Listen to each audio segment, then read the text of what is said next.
Terima kasih saya ucapkan kepada saudara pengatur acara majlis, sahabat saya Datuk Seri Amiruddin Syari, sahabat saya Bang Mat, Izam, dan speaker, semua yang hadir pada malam ini. Apa khabar semua? Ni hao ma? Waalaikum. Ibri riking ma? Semua okey? Kita jumpa di sini kerana kita nak lancarkan jentera. Jentera untuk pilihan raya negeri yang akan diadakan dalam beberapa minggu lagi. Ada orang di luar sana, pihak bersebelahan sana yang cuba untuk laksanakan serangan. Mereka ini kata mereka nak ambil alih kerajaan Selangor. Boleh atau tidak? Memang tidak boleh.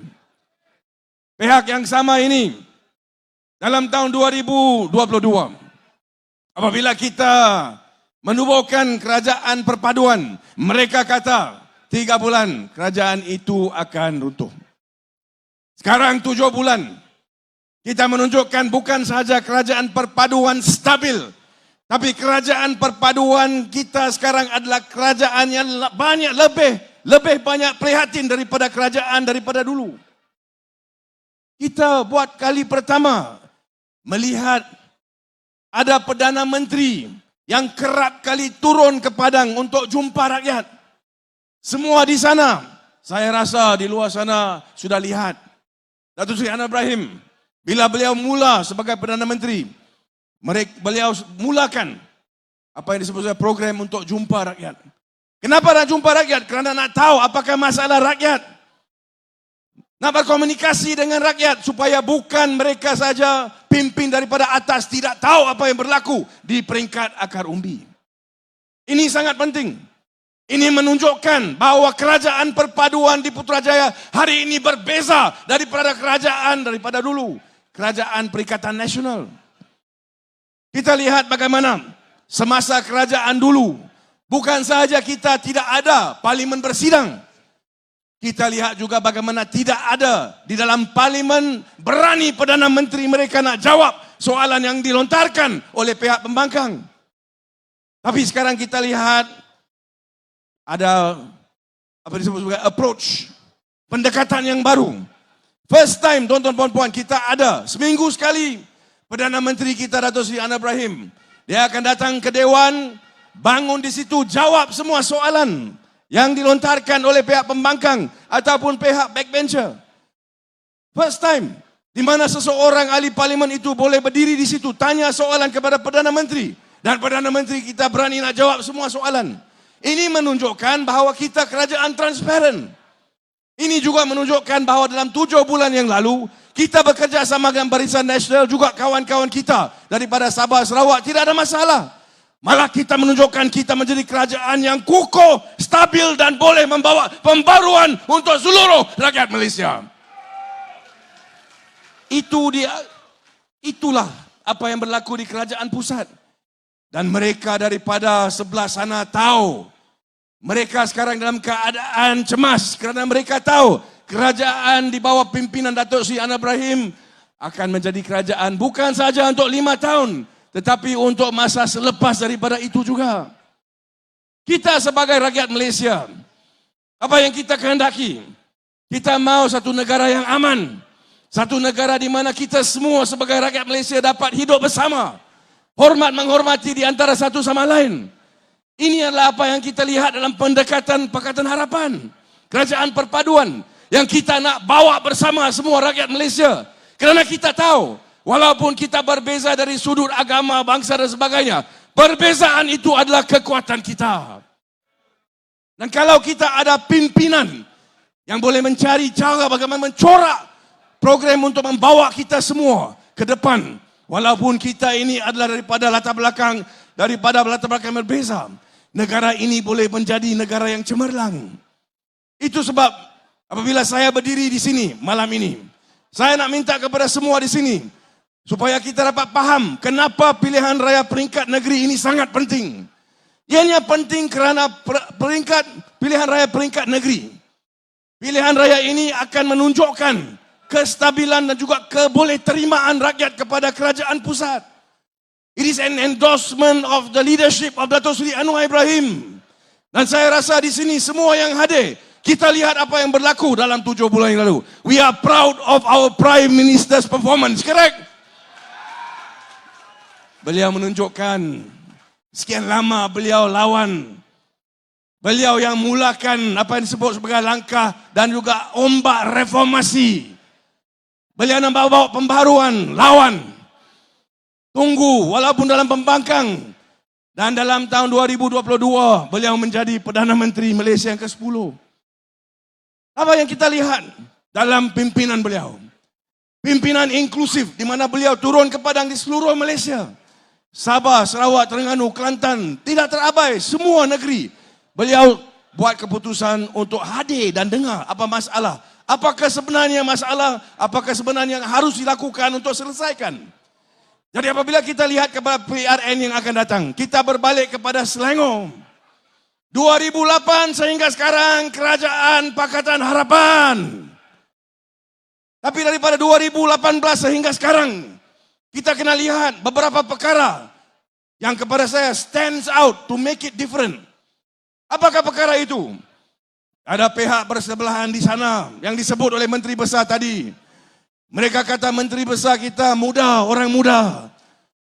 Betul, dia orang muda. Jangan main-main dengan semangat orang muda. 2018 jadi Menteri Besar. Beliau dan tim beliau menghadapi rakyat, dipilih sebagai dan diangkat sebagai kerajaan dan Menteri Besar. Di bawah banner Pakatan Harapan. 2020, pihak-pihak yang sama dan juga menjadi barisan pimpinan Pakatan Harapan. Apa yang mereka buat? Mereka mengkhianati mandat yang diberikan oleh rakyat. Yang dipilih sebagai wakil rakyat Pakatan Harapan lompat menjadi wakil rakyat Perikatan Nasional. Nah, kita kena tanya realiti dia. Kita lihat kepada pimpinan Menteri Besar kita, adakah beliau lompat? Tidak. Beliau tetap seorang Menteri Besar yang melaksanakan mandat sebagai Menteri Besar Pakatan Harapan sehingga sekarang. Ini beza dia, walaupun ada pergolakan politik, ada macam-macam yang berlaku. Tapi Menteri Besar kita stern, firm, stabil. Dan itulah apa yang kita lihat di Selangor. Dan itu yang kita nak untuk 5 tahun yang akan datang, betul? Kita nak satu barisan pemimpin yang faham. Apabila ada pilihan raya, kita minta rakyat undi kepada kita. Kita buat janji-janji tertentu. Kita akan pegang tetap kepada janji itu untuk 5 tahun. Bukan macam mereka. Selepas 22 bulan, mereka lompat. Mereka menyebabkan runtuhnya kerajaan yang telah pun dilantik pilih oleh rakyat Malaysia. Kemudian kita lihat, bukan saja 2020 itu ada masalah langkah syaratan. Di Selangor juga ada masalah yang besar. Apa yang berlaku? COVID. Bila berlakunya COVID, kita lihat bagaimana Menteri Besar dan juga seluruh pimpinan Selangor, tindakan mereka yang pantas. Mereka mengeluarkan package untuk menolong pihak-pihak yang terkesan. Menjadi negeri-negeri satu di antara yang pertama yang membayar untuk vaksin. Kenapa perlu vaksin?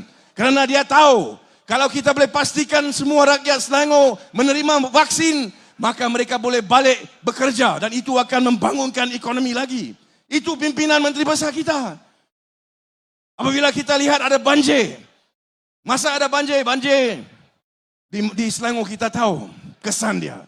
Yang turun padang, yang keluarkan package untuk pastikan bahawa semua yang terkesan itu menerima pampasan. Kerosakan itu semua kita selesaikan. Menteri Besar kita on the ground. Selain daripada itu kita lihat package-package yang dikeluarkan. Saya tidak mau ulangi, video klip itu semua ada tadi. Tapi kita nak sebut beberapa perkara. Pertama, kita lihat pertumbuhan ekonomi dalam tahun 2021. Menteri Besar kata tadi 5%. Lebih besar daripada national economic growth. Kita lihat juga kepada reserve yang kita ada. Paling besar dalam 10 tahun. 3.4 billion. Itu di bawah pimpinan Menteri Besar kita dan barisan pimpinan kita di Selangor. Kita ini menyumbang 24.8% kepada GDP daripada Selangor. Daripada pelaburan yang kita dapat, yang terbesar sekali. Jadi apabila kita menunjukkan dalam 5 tahun yang lalu, kestabilan yang ditunjukkan oleh pimpinan dalam kerajaan negeri Selangor, kita sebagai rakyat negeri Selangor kena buat satu keputusan. Adakah kita nak pertukaran ataupun kita nak diteruskan usaha ini di mana kemajuan dibawa ke Selangor untuk kita semua? Itu soal dia. Ini untuk 5 tahun yang akan datang. Kita mau barisan pimpinan yang boleh memerintah negeri ini. Memerintah yang baik. Bukan dengan prestasi seperti mereka. Apabila menjadi kerajaan, kita lihat sekarang kes-kes yang ada. Berapa banyak wang, apa berlaku kepada wang itu. Jadi di situ kita kena tanya. Pilihan raya negeri ini sangat penting. Kita nak pastikan negeri-negeri yang kita jadi kerajaan sekian lama ini. Pulau Pinang, Selangor, Negeri Sembilan. Kita kena kekalkan negeri-negeri di bawah Pakatan Harapan dan Kerajaan Perpaduan. Boleh? Itu yang kita nak. Di samping itu kita juga nak di dalam pilihan raya negeri Kedah, Kelantan dan Terengganu, we must make inroads. Kita cuba untuk menangkan juga. Betul? Ini yang saya nak lihat. Dan itu sebab kita hadir malam ini. Kita hadir malam ini kerana kita nak lancarkan jentera. Di peringkat persekutuan, kita ada kerajaan yang memang berfungsi dengan baik. Dan memang ada misi untuk 5 tahun yang akan datang. Untuk kita pastikan bahawa pergerakan di kerajaan pusat Putrajaya itu lancar untuk 5 tahun. Kita mesti pastikan bahawa kerajaan Selangor juga menjadi kerajaan Pakatan Harapan dan kerajaan perpaduan. Boleh atau tidak? Boleh atau tidak? Dan oleh itu kita kena pastikan bukan sahaja kita mula bergerak daripada malam ini. Untuk sebulan yang akan datang banyak kerja untuk kita. Moving forward. Biar kita faham untuk menang pilihan raya saudara-saudari sekalian. Kita kena pastikan pengundi keluar untuk mengundi. Itu sangat penting. Walaupun kita ada apa disebut sebagai support. Ada orang yang beri sokongan. Tapi kalau kita tak lihat mereka keluar untuk buang undi untuk pihak kita. Maka itu tidak akan mencapai kemenangan untuk kita. Jadi dalam minggu-minggu yang mencapai bulan yang akan datang ini. Saya minta semua kawan-kawan di sini, ayo kita semua bangkit, kita membuat iltizam, pastikan bahawa kita beritahu semua rakan-rakan kita di Selangor dan 5 negeri yang lain yang adakan pilihan raya negeri ini. Keluar dan pastikan undi untuk Pakatan Harapan dan Kerajaan Perpaduan. Boleh atau tidak? Boleh atau tidak? Dan pastikan kita menang. Arus! Arus! Pakatan! Pakatan! Kita. Sekian, terima kasih. Nandri Wanakam. Selamat malam.